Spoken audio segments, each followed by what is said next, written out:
പിന്നെ ഇതെന്താണ് ഒഴിക്കുന്നതെന്ന് നിങ്ങൾക്ക് മനസ്സിലായോ? ഇനി കൃത്യം 20 ദിവസമേ ഉള്ളൂ. അപ്പോൾ എല്ലാവർക്കും ഏകദേശം പിടികിട്ടി കാണും. നമ്മൾ ഇട്ട് വെച്ച വൈൻ ഒന്ന് അരിച്ചെടുക്കുന്ന പ്രോസസ്സാണ് ഇവിടെ നടക്കുന്നത്. ക്രിസ്മസിൻ്റെ കളേഴ്സ് കാണാൻ ഭയങ്കര രസമാണല്ലേ?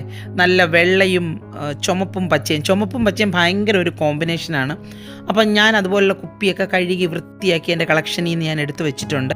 വൈൻ ഇടുന്നതിനും ശ്രദ്ധിക്കണം. വൈൻ അരിച്ചെടുക്കുന്ന ദിവസം ഒരു തുള്ളി വെള്ളമയം കാണാൻ പാടില്ല. ഈ പാത്രങ്ങളൊക്കെ കഴുകി വൃത്തിയാക്കി വെയിലത്ത് വെച്ച് ഉണക്കി കൊണ്ടുവച്ചിരിക്കുകയാണ്. ഇതിൻ്റെ ഇടയിൽ പോയി നമ്മൾ കൈ കഴുകുകയോ അങ്ങനെ ഒന്നും ചെയ്യാൻ പാടില്ല. അങ്ങനെ വൈൻ ഇട്ട് വെച്ചിരിക്കുന്ന പാത്രം ഞാനിപ്പോൾ എടുത്ത് മേശപ്പുറത്ത് കൊണ്ടുവച്ചിട്ടുണ്ട്. ഇത് പൊമഗ്രനേറ്റും മുന്തിരിങ്ങയും കൂടി ഇട്ടാണ്. നിങ്ങൾ കണ്ടിട്ടുള്ളവരാണെങ്കിൽ നിങ്ങൾക്കറിയാം. ആ പൊമഗ്രനേറ്റിലുള്ള ജ്യൂസ് മുഴുവനും ഇതിലേക്ക് ഇറങ്ങിയിട്ടുണ്ട്. ഞാൻ ഈ വൈൻ മേക്കിങ്ങിൻ്റെ റെസിപ്പിയുടെ ലിങ്ക് താഴെ കമൻറ്റ് ബോക്സിൽ ഇട്ടേക്കാം. ഇത് കണ്ടോ, നമ്മൾ സാധാരണ ഈ വൈൻ അരിച്ചെടുക്കുന്നത് അരിപ്പയിലൂടെയാണ്.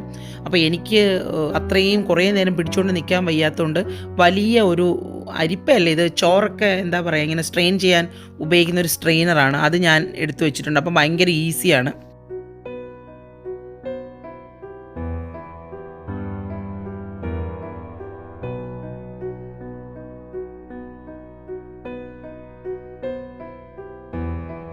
ചെറുതായിട്ട് നമുക്കിതൊന്ന് പ്രസ് ചെയ്ത് കൊടുക്കുക. അപ്പോൾ ബാക്കിയുള്ള വൈനും കൂടി ഇങ്ങനെ ഊറിയിങ്ങി വരും. ഒരുപാടിട്ടങ്ങ് ചതച്ച് നമ്മൾ അമക്കേണ്ട കാര്യം.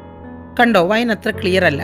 നമ്മൾ നേരത്തെ ഇങ്ങനെ പ്രസ് ചെയ്തപ്പോൾ ഒക്കെ വീണ ചെറിയ എന്താ പറയുക പൊടികളും ഒക്കെ ഉണ്ട്. അപ്പോൾ അതൊന്നും കൂടെ ക്ലിയർ ആക്കാൻ നമ്മൾ നല്ല കുറച്ചും കൂടെ നേർമയായിട്ടുള്ള ഒരു എന്താ പറയുക ഒരു സ്ട്രെയിനർ യൂസ് ചെയ്യണം. നിങ്ങൾക്ക് വേണമെങ്കിൽ ഈ ഡബിൾ പ്രോസസ്സ് ഒഴിവാക്കാൻ ഒറ്റ സ്ട്രെയിനറിൽ കൂടെ മാത്രം ചെയ്യാൻ പറ്റും. കണ്ടോ, ഇത്രയും പൊടികൾ അതിൻ്റെ അകത്തുണ്ടായിരുന്നു. ഇപ്പോൾ വൈൻ നല്ല ക്ലിയർ ആയിട്ടുണ്ട്. ഇനി ഇത് നമ്മൾ കഴുകി വൃത്തിയാക്കി വെച്ചിരുന്ന ബോട്ടിലുകളിലേക്ക് മാറ്റാം. ബാക്കി വൈൻ എനിക്ക് കുപ്പികളിലാക്കാൻ മടിയായതുകൊണ്ട് ഞാൻ എന്ത് ചെയ്യുന്നറിയാമോ, ആ വൈനിട്ട പാത്രം തന്നെ നല്ല വൃത്തിയായിട്ട് തുടച്ചെടുത്തു.